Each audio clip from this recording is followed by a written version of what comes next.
ٹھیک ہے، وہ جو نقصانات ہیں وہ کم کیے جا سکتے ہیں، وہ موسمیاتی تبدیلی یا بارشوں کا 300-400 گنا زیادہ ہونا، سیلاب کا ہونا، یہ ایک نیچرل پروسیس ہے، لیکن اس میں ہم اپنا نقصان کیسے کم کر سکتے ہیں، آپ اس کی تجویز دے رہے تھے. لیکن پرابلم یہ ہے انفارچونیٹلی یہاں پر تو سرکاری عمارتیں بھی بنی ہوئی ہیں اس واٹر ٹریک پہ. دیکھیے یہ میں نے بات کی ہے آپ کے لیے فیوچر کی کنسٹرکشن کی اور فیوچر کے لیے، مگر کائنڈلی اس چیز کو یاد رکھیے کہ ہمارا غریب ملک ہے. جیسے آپ نے کہا کہ ہماری کنٹریبیوشن امیشن میں بہت کم ہے، مگر انٹرنیشنل سسٹم جو ہے وہ جسٹس پہ بیس نہیں ہے، بالکل جیسے کہ ہمارا ڈومیسٹک سسٹم جسٹس پہ بیس نہیں ہے. تو ہیونگ سیڈ دیٹ، اگر ہم کچھ نوائز کریں تو ہمارے پاس 2 ٹریکس ایسے ہیں جس کے اوپر پاکستان انٹرنیشنل فائنینسنگ کو ایکسس کرنے کی کوشش کر سکتا ہے، اور میرے خیال میں کافی سکسیسفلی. ایک ہم نے سنڈائے فریم ورک سائن کیا ہوا ہے، NDA میں اس کا فوکل پوائنٹ ہے، اس کے تحت ہم نے 7 پرنسپلز پہ سائن آف کیا ہوا ہے، ہم نے ان کو امپلیمنٹ کرنا ہے. ان میں 7th پرنسپل جو تھا اس کی 22 تھی امپلیمنٹیشن کی ڈیٹ، اور 22 سے لے کے 2030 تک چلنا ہے. اس میں ارلی وارننگ سسٹم کی اسٹرینتھنگ بھی شامل ہے، اس میں ریزیلینٹ انفراسٹرکچر بھی شامل ہے. تو ہم سنڈائے فریم ورک کے تھرو ہم کوشش کر سکتے ہیں کہ ہمارے پاس انٹرنیشنل فائنانس آئے. دوسری جو چیز ہے، کلائمیٹ سمٹ ہونی ہے نومبر میں ایجپٹ میں، پچھلے سال گلاسگو میں ہوئی تھی. پاکستان اس وقت گروپ آف 77 کا کو چیئر ہے چائنا کے ساتھ، اور اس سمٹ کا ایک بہت بڑا جو ایشو ہے اس کو لاس اینڈ ڈیمیج کہتے ہیں کلائمیٹ چینج کی ٹرمنالوجی میں. لاس اینڈ ڈیمیج کا سمپل ورڈز میں جو مطلب ہے وہی ہے permanent loss and permanent damage that can not be reversed, جس کے لیے اڈیپٹیشن نہیں ہو سکتی، جیسے گریو یارڈ چلے گیا، جیسے اس قسم کی چیزیں، ٹھیک آپ کی کوسٹ لائن چلے گی، آپ کے گلیشیئرز چلے گئے.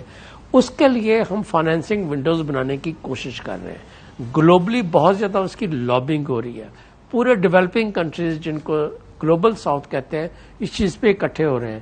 تو ایز اے چیئر پاکستان کی ذمہ داری ہے کہ اپنے ملک کے لیے اور اسی قسم کے باقی ملکوں کے لیے گروپ آف 77 اور ڈیولپنگ کنٹری کا چیئر ہونے کے ناطے اس کا یہ فرض بنتا ہے کہ لاس اینڈ ڈیمیج کے اوپر لیڈرشپ ایکسرسائز کریں، اس پریزنٹ لاس کی بھی اکنامک اسٹڈی کریں، اور اس کو ایگزیجریٹ کرنے کی بجائے ریئلسٹک کریں. ہمیں جھوٹ بولنے کی ضرورت نہیں ہے، اپنی کریڈیبلٹی خراب کرنے کی ضرورت نہیں ہے. ہمارا نقصان بے انتہا ہوا ہے، ہمیں اس میں ایگزیجریشن کی ضرورت نہیں ہے. اس کو کنزرویٹو طریقے کے ساتھ، جس کو آپ سائنٹیفکلی پروجیکٹ کر سکتے ہوں، ڈیفینڈ کر سکتے ہوں، ٹیکنیکل اسٹڈیز لے کے اگلی جو کاپ ہو رہی ہے نومبر اس سے بچنا ہے، اس میں جائیں، اس کے لیے کیا کرنے گلوبل لیڈرشپ ایکسرسائز کریں. سر اب مسئلہ یہ ہے کہ جو رپورٹ 2010 کی فائنڈنگز ہیں وہ بھی بڑی انٹرسٹنگ ہے نا. اس میں بتایا گیا کہ بلوچستان میں تو 960 کلومیٹر تک کوئی ریڈار ہی نہیں تھا کہ جو اس کو جو ہے وہ ٹریک کر سکے، اور وارننگ سسٹم نہ ہونا بھی ظاہر ایک بہت بڑا مسئلہ ہے نا ہمارے سامنے. کہ اب آپ جو بتا رہے ہیں کہ پاکستان نے ایک سینڈائے میں ایک وہ اس کا سگنیٹری ہے، پاکستان کی رسپانسبلٹی، لیکن اس لیول پہ کیا یہاں کوئی بات بھی ہو رہی ہے یا کوئی انگیجمنٹ ہو رہی ہے، یا صرف میٹنگز کی حد تک ہوتا ہے؟ میں آپ کے پاس دوبارہ آتا ہوں، لیکن ذرا اب زرعی شعبے کی بات کریں. وہ متواتر سیلاب جو آتے ہیں ان سے ان کو بہت بڑے چیلنجز کا سامنا ہوتا ہے. جو ایمرجنگ سچویشن ہے، کسان کس حد تک اس صورتحال سے نمٹنے کے لیے تیار ہیں؟ محمود بخاری صاحب مجھے بتائیے گا کہ سیلاب یا یہ جو موسمیاتی تبدیلیاں ہیں جو ہمارے سامنے چیلنجز ہیں، ہمارے کسانوں نے بھی کچھ سوچا ہے کہ کوئی ایسی اسٹریٹجی بنائی جائے کہ اس سے نقصان ان کا کم ہو، اور کوئی جس طرح ایڈوانسڈ ممالک کے اندر ہم دیکھتے ہیں کنٹریز میں پلاننگ کی جاتی ہے ایگریکلچر کے لیے، ہمارے کسان بھی اس بارے میں سوچ رہے ہیں، یا پھر گورنمنٹ کی طرف سے بھی کوئی آپ کو پلان بھی دیا جا رہا ہے؟ بسم اللہ الرحمن الرحیم. سب سے پہلے تو شکریہ آپ کا کہ آپ نے اس اہم موضوع کے مکمل پروگرام کیا ہے. پہلے میں جو ہے وہ اپنے پاک فوج کے ان شہداء کو خراج تحسین پیش کرنا چاہتا ہوں جو جنرل سرفراز شہید اور ان کے رفقا کو جنہوں نے جام شہادت نوش کیا سیلاب زدہ لوگوں کی خدمت کرتے ہوئے. اور یقین کرو عادل کہ اگر آج پاک فوج نہ ہوتی تو آپ یقین کریں کہ ہم سیلاب زدہ لوگوں کو کوئی پوچھنے والا نہیں تھا. آپ نے جو سوال کی، سوری ایکو ہو رہی آواز میری، اگر جی آڈیو کا غالباً شاید کوئی ایشو ہو رہا ہے، ان کی آواز کلیئر جو ہے وہ نہیں آ رہی. اب آپ سن سکتے ہیں بخاری صاحب مجھے؟ جی. اب آپ کو ریپیٹ تو نہیں آ رہی آواز؟ ہلو، غالباً شاید آڈیو کا کوئی ایشو ہے، اس کو ذرا ریزالو کیا جائے. سر یہ بتائیے گا کہ واٹر مینجمنٹ کے حوالے سے جو لوپ ہولز ہیں وہ کیا ہیں جن پہ ہمیں فوری فوکس کرنا چاہیے کہ یہ 2-3 پوائنٹس ہیں جس کو تو فوراً امپلیمنٹ کرنا چاہیے تاکہ ہم اپنے ڈیمیجز کو منیمائز کر سکیں؟ جی، سب سے پہلے تو یہ کہ جو آپ کے اولڈ ڈیولپمنٹ ماڈلز ہیں، آپ کی ابھی بھی انویسٹمنٹ انہی ماڈلز کے اوپر ہو رہی ہے جو انوائرمنٹلی اور سوشلی انسسٹینیبل ہیں.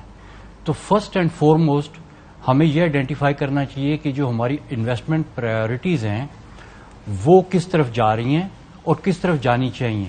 ابھی ساری دنیا بات کر رہی ہے نیچر بیسڈ سولوشنز کی. نیچر بیسڈ سولوشنز میں ایک موٹی موٹی میں بات کروں گا کہ جو آپ کا دریا ہے نا، دریا کو آپ نے اس کا راستہ دینا ہے. دریا کے فلڈ پلینز میں آپ نے آبسٹرکشنز کو ختم کرنا ہے.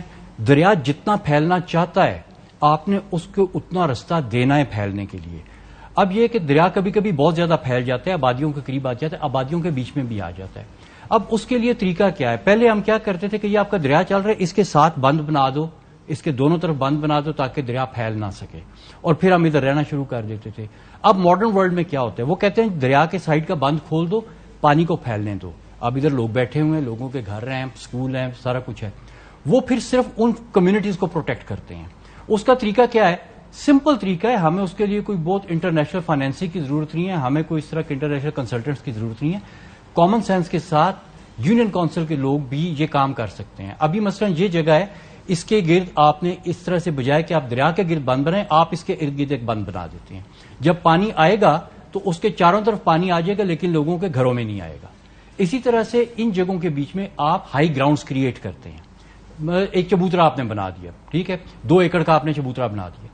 ابھی وہ لوگ جو جا کے نیشنل ہائی وے کے اوپر اور سپر ہائی وے کے اوپر سندھ میں بیٹھے ہوئے ہیں، اگر ان کے گاؤں کے بیچ میں اس طرح کے چبوترے بنے ہوں جگہ جگہ کے اوپر، تو وہ مٹی کا چبوترا ہے، کوئی اس میں راکٹ سائنس نہیں ہے، کوئی انجینئرنگ نہیں ہے، سمپل مٹی کا چبوترا ہے.